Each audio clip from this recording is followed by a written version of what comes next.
Welcome to the Nonprofits. Today, we're going to talk about a very disturbing case that highlights the intersection of race and reproductive health. AJ, what do you have for us? Today, we are discussing a deeply troubling case that underscores the complexities of reproductive rights and the criminalization of pregnancy outcomes. And Mary Marsh is a 23-year-old Black woman from South Carolina. She found herself facing murder charges after the tragic loss of her pregnancy in March 2023. Following a visit to the hospital for severe pain, she gave birth to her baby in a bathroom toilet and was later accused of failing to provide aid to her infant. This case raises critical questions about the implications of restrictive reproductive laws and their disproportionate impact on marginalized communities. As we explore her ordeal and the broader societal implications, we invite you to consider how this reflects on our healthcare system and the urgent need for compassion and understanding in discussions about pregnancy and loss. This story is from the Atlanta Black Star by Jill Jordan Sider on September 24, 2024. Thanks, AJ. Now, I know that one of the people involved in this said this had nothing to do with the overturning of Roe v. Wade, completely unrelated. These are not the droids you seek kind of mentality is what it felt like to me, and not trying to make light of this situation because what happened to this woman is a nightmare. But what do you think, AJ? Do you think that this had something to do with Roe v. Wade being overturned? Are we seeing a new focus in new ways, or do you think that I'm just wrong in thinking that? No, you're right. I mean, the biggest issue with abortion bans is that it doesn't prevent abortions. All it does is cause more deaths, or it brings more charges to desperate women who are fearful to seek medical care after a miscarriage, thinking that they're going to be charged, right? It leads to women finding dangerous and unsafe methods to deal with unwanted pregnancies. So this is why Roe v. Wade was so monumental and important. It provided protections for women to safely seek medical care related to pregnancy and other reproductive care, right? It gave a place for them to have a safe abortion choices because it comes down to body autonomy. It's a choice that women need to be able to make. And in this case, while Marsh still has her life, it has been turned upside down. She was detained for almost a month. She faced murder charges. It disrupted her education. They put her through more trauma than she could have imagined. All that on top of the loss of her baby. It's unthinkable that in this day and age, we still have to hear about these kind of stories. And it's all thanks to the overturning of Roe v. Wade. I think you're probably right. I think that we're seeing a new focus because we've opened the can of worms. You know, here in Texas, we got people wanting to make it illegal to use Texas highways to go to an abortion clinic, and all these absolutely what ultimately are unenforceable things. But it also leads to situations where, or at least we hope, are unenforceable. But it also leads to the situations where we have people who, like this one, who were. It seemed like when they interviewed her immediately, they already knew that suspected, they were told, whether true or not, that she had been to a Planned Parenthood months before. And I just found that incredibly invasive. It's like we're taking miscarriage and making every miscarriage in the planet a suspicious act. What did you think, Kara? Yes, I found that particularly troubling, too. It's essentially almost trying to extend in practice, if not in law, these prohibitions and bans on abortion to then include miscarriages as well, because where do you draw the line between the two? There's many pregnancies will naturally end in termination, whether it's spontaneous, just because the body, it doesn't work out. But now we're criminalizing people who are trying to carry babies to term or carry a pregnancy to term. Sorry, I misspoke there. They wanted to have a baby. And yet now, even in those instances, if they don't produce a child successfully, we're criminalizing that almost as if it's the same as getting an abortion, except we're not making any effort to contribute to things like I don't know, providing comprehensive prenatal care at an affordable cost that will help people have healthy pregnancies. I mean, I don't know, shocking that would, matter. And that's exactly the problem I think that we're encountering here too. This was someone who it sounded like didn't have access to a lot of things that could have contributed to having a more successful pregnancy experience. We don't know what the person encountered at Planned Parenthood or what was going on, but we do know that it sounded like this person was not terribly informed about what was going on. We know that they tried to go to the hospital and were not able to receive care. We know that they did not have a lot of knowledge about the process. And, what we're seeing is that now we're criminalizing being, I guess, less informed, having less access to care, to money, to financial resources that would help you be able to have better health outcomes. And this is where it gets to the racial disparity that you mentioned. People don't like to think that these kind of disparities exist, but they do. Black women in particular, which is what happened in this case, tends to be not only criminalized in many things that they're doing, but also treated unfairly and unequally in healthcare settings. And again, we see that in this case. We know, according to the CDC, that Black women are 3 times more likely to die from a pregnancy-related cause than white women. And this is due to factors like disparities in the quality of healthcare that they're receiving, in underlying chronic conditions that may be related to their experience of financial instability, structural racism, and all of these other things, as well as implicit biases that they encounter when they enter the healthcare setting and the law enforcement setting when they're being criminalized for these things. And so they're all related to one another. And this criminalization of not just abortion, but now even just the pregnancy outcomes themselves, whether they were intentional or not, is simply exacerbating these disparities that have already existed all this time. And it's hard to not see that as an intentional outcome in some cases. I hate to be pessimistic about people's motivations for promoting these abortion bans, but it's hard to miss the disparities. I'm glad you brought up the expectations of pregnancy outcomes, right? Because the more we cover these cases of women's reproductive rights, body autonomy, abortion, and pregnancy laws, the more I am convinced that the people enacting these rules, which, more often than not, people that don't even have an uterus and shouldn't be managing them, have incredibly unrealistic expectations. They expect every single woman to have a perfectly healthy pregnancy with 0 complications, to, become pregnant under the perfect circumstances, married while in love, like obviously married to a male. Yeah, that's because what else, right? And then to give birth to a healthy baby every single time. And in this, there is no room for anything else in their minds. These laws go beyond abortion. They focus so much on saving the lives of an unviable fetus that they completely ignore the fact that they are suggesting laws that border on torture and abuse of women. So it seems like for women in America, pregnancy has become a threat. And it's not even from the pregnancy itself, it's from society, because you become a criminal if anything goes wrong with your pregnancy. Yeah, I have to say that I wish I could say that you were just getting ahead of yourself and making a big to-do about nothing, because that's often what we hear on these type of issues. You're just blowing smoke. There's nothing here. But hopefully most of us have learned by now with Dobbs that this isn't blowing smoke, because these people are directly signaling what they're wanting to do. We look at Paxton here in Texas, who wants to get an idea of make a database essentially of who's pregnant.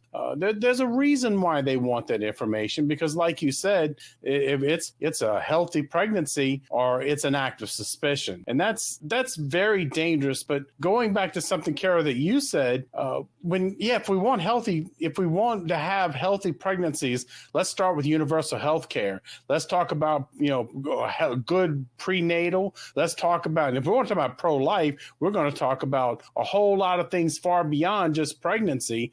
But yeah, let's start there. But it seems that these same people in these same states, time again, don't want to address those issues. They want to address this, well, let's make sure that abortion stops. And yes, I think it's insane to believe that anyone who thinks that Roe v. Wade's overturning did not impact this needs to pay attention. You're just not paying attention.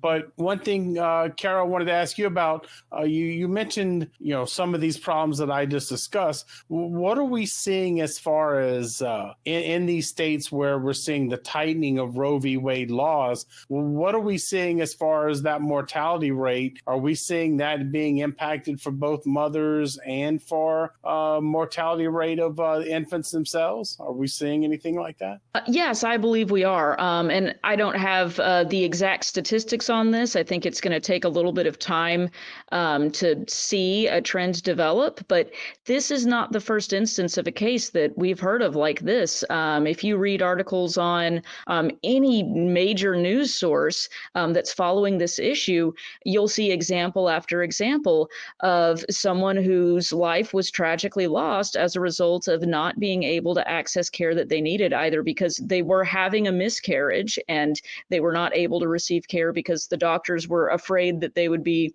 in some kind of legal trouble for intervening.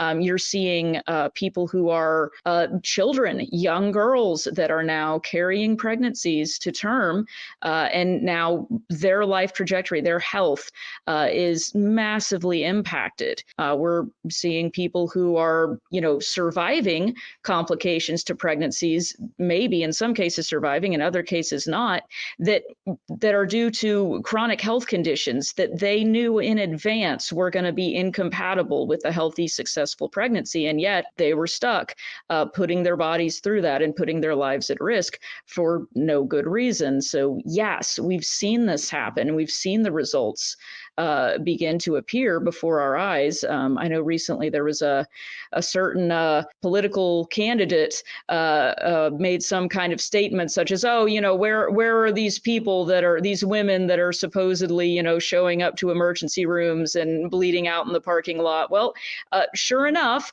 we can point to several examples of that happening recently, where someone has not been able to access the care that they needed while they were having a miscarriage or some sort of pregnancy-related life-threatening issue.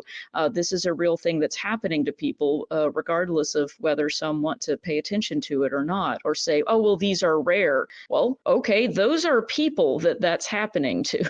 Those count. And we don't need to be having any of those cases occur. And yet here we are. Yeah, I'd like to say that it's no secret that, women of color have a much higher rate of maternal mortality or death related to pregnancy and childbirth. And that clearly studies have shown that Black women are more likely to experience life-threatening conditions, like you say, pre-existing conditions, but even preeclampsia or postpartum hemorrhage and blood clots. But there's also complications with the babies, as you asked that question, Glenn. And I think that I did hear some statistics on that. There was a study; it wasn't national, but it was a study in California that showed that even when a Black mother was in a higher financial position, their death rates were incredibly higher. Out of 100,000 births, 173 of the babies born to the richest white mothers died before their first birthday, whereas 437 babies born to the richest Black mothers died. So that number is incredibly higher. And then Black babies have the highest mortality rate in all of America. And this is just for Black women only. It doesn't include any other people of color, not Hispanic or anything like that. And so there seems to be a huge bias against Black women specifically. And this makes me wonder also if in this case, this could have played a role on why Marsh was sent home from the hospital in the first place after going in for pain. Like, could this entire ordeal have been prevented if she had, been given better medical care that wasn't biased against her race? I think that when I was reading the article, I want to say they use the term proximate cause for her being labeled as the cause of this death. And I'm not going to get into debate over childhood on this. And the one reason I am is the mother retained the ashes. So for their sake, if they want to call him a child, it's a child for the sake of the discussion, and because that's what it meant to them. But when it comes down to South Carolina and their need to assert a blame somewhere, there's definitely blame. I mean, as you said, AJ, coming home, this woman coming home from the hospital, she was completely dismissed. And I can't help but wonder, if she would have been a white woman, would she have gotten the same dismissal? The statistics say maybe not, because we see them too. But the bottom line is, it's hard to ignore that a black woman's 2.5 times more likely to die from pregnancy and childbirth, and that with that number rising. So yes, there's plenty to blame to lay around. And as I mentioned to, I believe, Carol, to you before this show started, driving while black is a thing, and it's bad enough. Right now it seems we need to deal with pregnant while black too, because this isn't something that's going to go away. But I have to wonder if this isn't something that is specific to a general dismissal of women, because that's a lot of what this tends to be. Is it just seems to be putting them in a second class place? What do you think, Carol? Oh, 100% agree. I know we've talked on this show previously about all of the ways that going to a hospital or a doctor while being a woman is, a dangerous endeavor, or one in which you're more likely to be ignored or dismissed or labeled as having a mental health issue for thinking that you have a physical health issue, and all of these kinds of things. And then combined with being a woman, and also a woman who is black, now we've got two different intersecting ways in which you're going to be treated in a different way than other people who are coming into this setting. And that is reflected in the outcomes. It's reflected in the maternal health of Black women. It's reflected in the health outcomes of women in general going into a medical facility, their outcomes in terms of how long it takes them to get diagnosed with things, how much research has been devoted to the types of issues that women have specifically.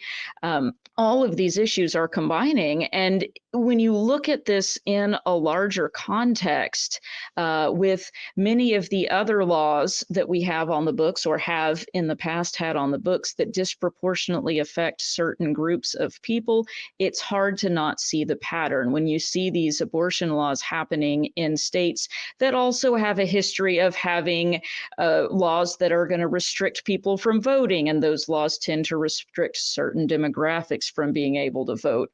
The same states that have had certain ordinances and laws on the books that have caused disproportionate disadvantages to accrue to people of certain socioeconomic and racial categories in terms of their access to even be near a hospital, or have transportation to a hospital, or access to any other kind of thing that people might need. These are just piling one on top of the other and compounding these problems. And it's having the same effect again. I don't think it's a surprising effect. I think anyone who was paying attention knew this would be the outcome of this. And here we are seeing it. And I don't think that it was an unintended outcome. Maybe I'm a pessimist, but that's what I see. AJ, anything you had to add? You have mentioned this before, Infidel, but I think it bears repeating. If men were able to get pregnant, we will be having a completely different conversation. I don't disagree. And, I've said that if men got pregnant, and I use that term directly, but I would say that the birth control pill would have been invented before the wheel. That would have been the first thing. And we'd have a lottery every year, and whoever lost would have the kid that year. So we'd have about 100 people and just barely holding on to survival. So I completely agree. But the truth is that we'd have, make abortion clinics around, because it just wouldn't be this way. But I will say that I do agree. I'm a little pessimistic like like you, Kara. I think this is a deliberate. I don't think this is accidental. I think this has opened a lot of people's eyes because they used to say, oh, this is just one in a million. This doesn't really happen. This is just excuses you use for what could happen if we made abortion illegal. Well, now we're seeing those, and they're very real consequences, and they count and they matter because, as rare or not, there are real people behind them. And I just wanted to say that if you want to see more nonprofits, click below.